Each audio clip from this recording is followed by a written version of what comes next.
मैं यहाँ से दृश्य देख रही थी। मरुस्थल में जब ओस की बूंद जब पड़ती है तो वो भी मोती बनकर चमकने लगती है। तो यहाँ से भी मुझे आप सबका वो नज़ारा दिखाई दे रहा था कि वो ओस की बूंदें आपके ऊपर पड़ रही थी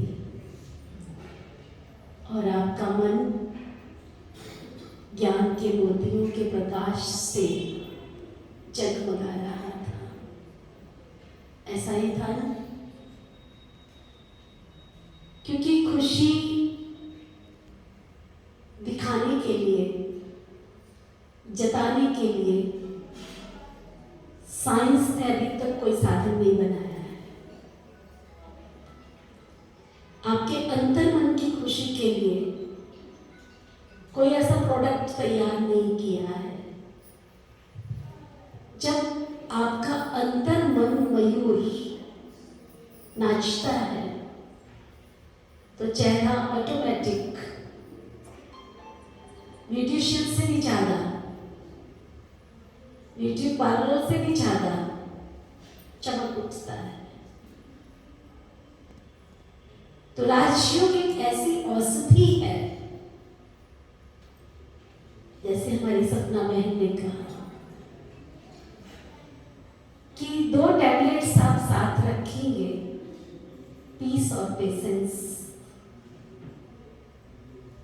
टैबलेट तो दी, मिलती कहां से वो भी बताया, लेकिन टैबलेट को संभालने की डिबिया वो भी तो चाहिए। तो उसके लिए चाहिए अभ्यास। करत करत अभ्यास के जन्मत हो सुजान की, रसरी आवत जात है, सिर पर होत निशान। तो जब रोज राशियों का अभ्यास करते हैं और वो अभ्यास धीरे धीरे धीरे धीरे उन ज्ञान के मोतियों से कब भर जाता है हमें मालूम ही नहीं पड़ता। कीचड़ की भरी हुई बाल्टी जब नल के नीचे लगाते हैं, पानी का फोर्स उसके ऊपर होता है ना, भी हो फोर्स है तो जल्दी साफ हो जाता है। बूंद बूंद जा रहा है तो थोड़ा टाइम लग जाता है, लेकिन पानी तो साफ भर जाता है बाल्टी में। कीचड़ कब निकल जाता है मालूम नहीं पड़ता। आज हमारे समाज में कीचड़ निकालने के प्रयत्न किए जा रहे हैं। उसके लिए हम ऑर्गेनाइजेशंस पर ऑर्गेनाइजेशन, संस्थाओं पर संस्थाएं बनाते जा रहे हैं, लेकिन जो फ्लो हमें देना चाहिए शुद्ध पानी का, वो हम नहीं दे पा रहे। जहां हम 8 लोग इकट्ठे होते हैं, 10 लोग इकट्ठे होते हैं, एक ऑर्गेनाइजेशन बना लेते हैं और महीने 2 महीने के बाद उसमें ये संकल्प करना शुरू हो जाता है अगला लीडर कौन होगा उस ऑर्गेनाइजेशन का, और वहां से ईगो प्रॉब्लम्स क्रिएट हो जाती है। और वो ईगो प्रॉब्लम जो आज की समस्या हमारे समाज की, ego problem is the greatest problem, आज के जमाने की सबसे बड़ी प्रॉब्लम है। वो क्रैश होता है, ईगो क्रैश होता है।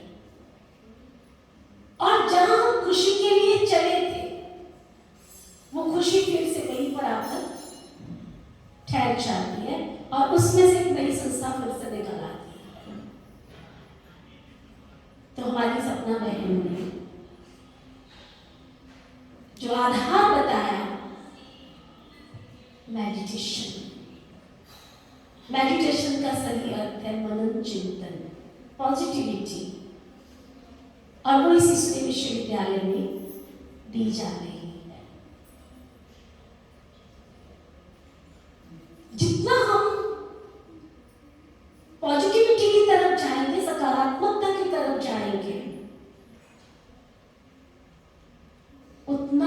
हमारे जीवन में भी खुशहाली आएगी, परिवार में भी आएगी, समाज में भी आएगी, देश में भी आएगी, संसार में भी आएगी, दुनिया में भी आएगी।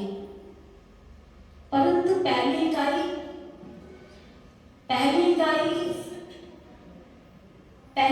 कौन बनेगा? पहली इकाई तो मुझे बनना पड़ेगा ना।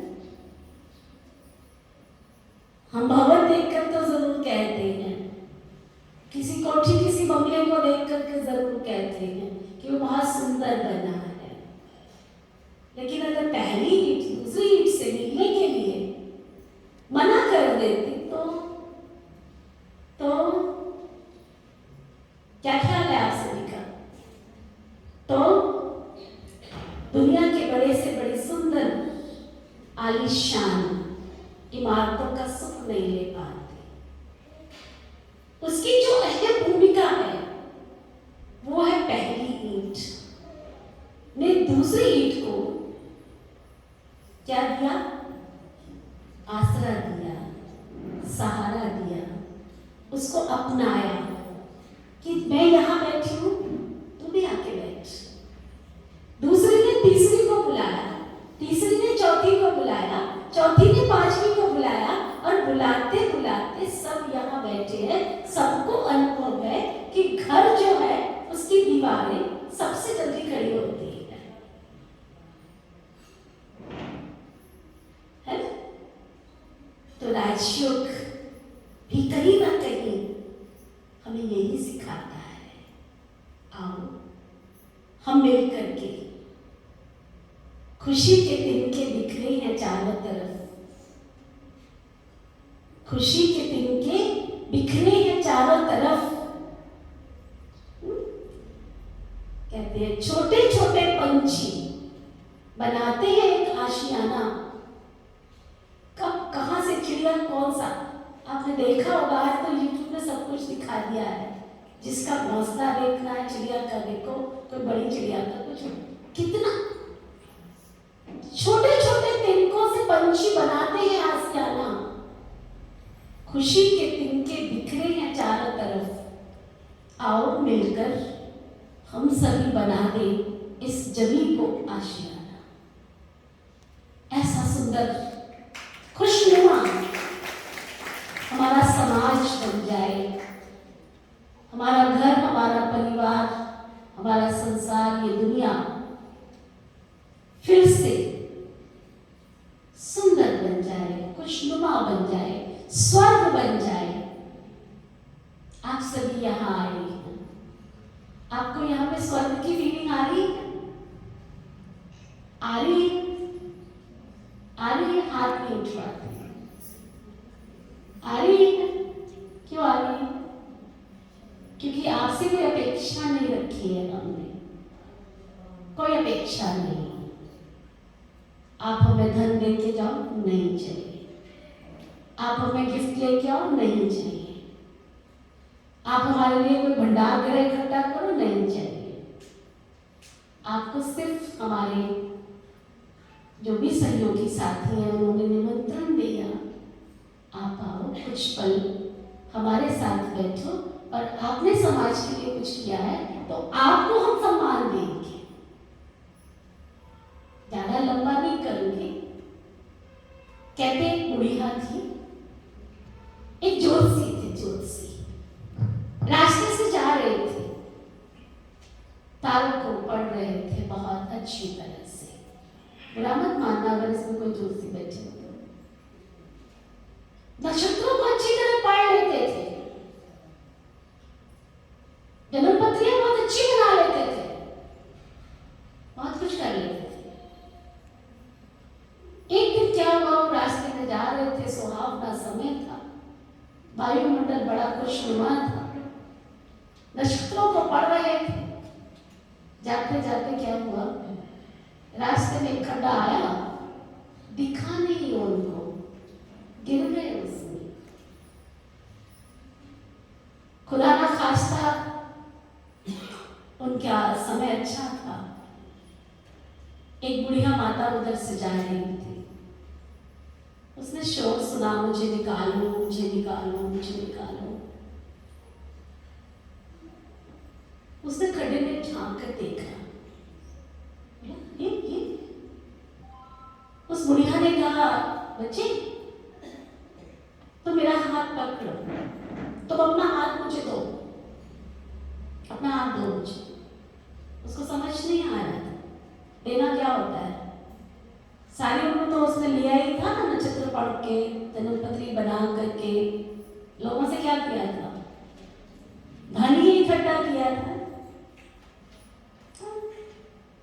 तो बुढ़िया को समझ के आया, बुजुर्ग थी, उसने कहा बेटा कोई बात नहीं है, मेरा हाथ पकड़ना आता है तो मेरा हाथ पकड़ो। वो समझ आया, लेना आता था, हाथ किया, बाहर निकला,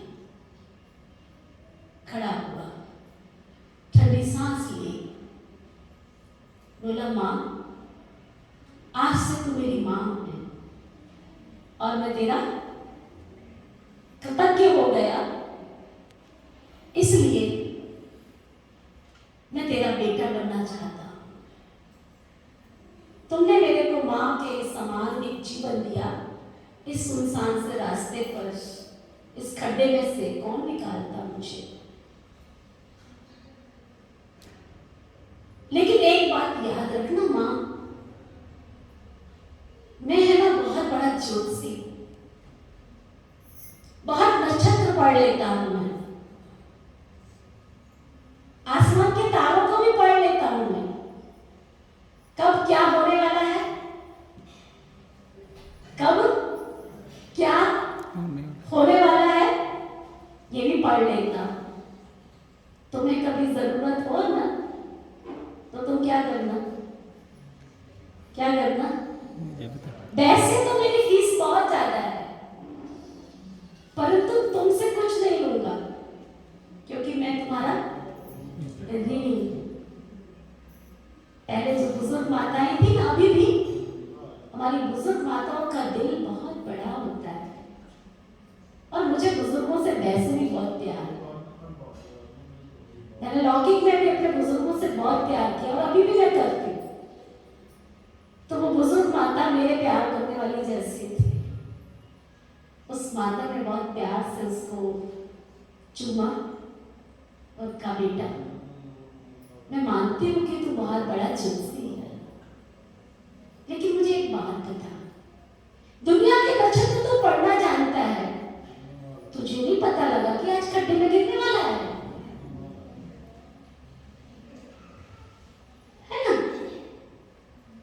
तो कहने का मतलब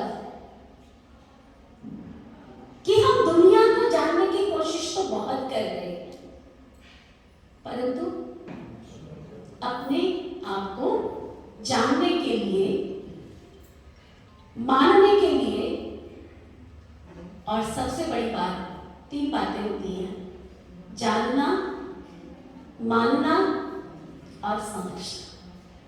जानने के लिए कभी हम समय निकाल भी लेते हैं, और हमारी सपना दीदी से आप सबने सुना, सुन के उसको स्वीकार भी किया, माना भी, दिल ने स्वीकार भी किया, परंतु जो थर्ड शब्द है समझना, उस समझने के पास आते आते हम कहीं ना कहीं अटक जाते हैं कि हमको तो बहुत कुछ पता है, मैं वही ईगो क्रैश कर जाता है। तो मीठे भाई और बहनों, आज के इस सभा में आप सभी यहाँ पर पहुंचे हैं। हमारी सविता बहन ने भी आपको एकता का पाठ पढ़ाया और मुझे भी खुशी हुई कि आज एकता दिवस सारा विश्व मना रहा है, और बाबा की प्रभु अनुभूति भवन में वसुदेव कुटुंबकम की सभा सामने बैठी है। इस सभा में सभी हैं, जात पात पूछे न कोई, हरि को भजे सो हरि को कोई, सब बाबा के बच्चे यहाँ बैठे हैं।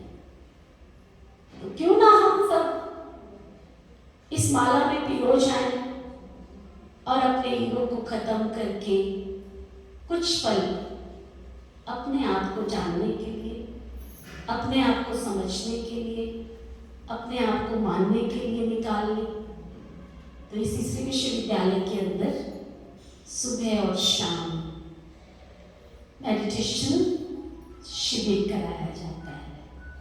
मेडिटेशन की क्लासेस चलती हैं। रेगुलर आने वाले सुबह 7 से 8 क्लास करते हैं। बाकी ऑनलाइन भी सुविधा है और 7 डेज कोर्स, 3 डेज कोर्स भी होते हैं।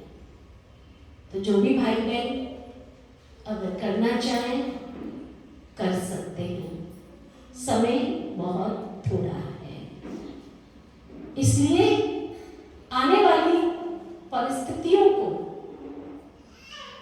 आने वाले समय को समझने से पहले, उन परिस्थितियों को फेस करने से पहले हम अपने अंदर एनर्जी बढ़ा लें। एनर्जी का कैप्सूल हम खाने की शक्ति ले लें तो बहुत अच्छा लगेगा। सपना दिली की एक बात से मुझे एक बात और चल रही थी। दीपावली का त्योहार है। पहले लोग सोने चांदी के बर्तन गिफ्ट में दिया करते थे। ट्रेंड चेंज हुआ, लोग अच्छे अच्छे वस्त्र देने लगे, लोगों की पसंद चेंज हुई, लोग मिठाई आदान प्रदान करने लगे। स्वास्थ्य ने जवाब दिया, मिठाई का ट्रेंड चेंज हुआ। फिर आया बिस्किट, बेकरी सामान। अभी समय चेंज हुआ, ट्रेंड चेंज हुआ, लोग फ्रूट की तरफ आ रहे हैं। तो मैं सोच रही थी आने वाले समय में कहीं ऐसा ना हो कि लोग दवाई के पत्ते भी आदान प्रदान करना शुरू करें।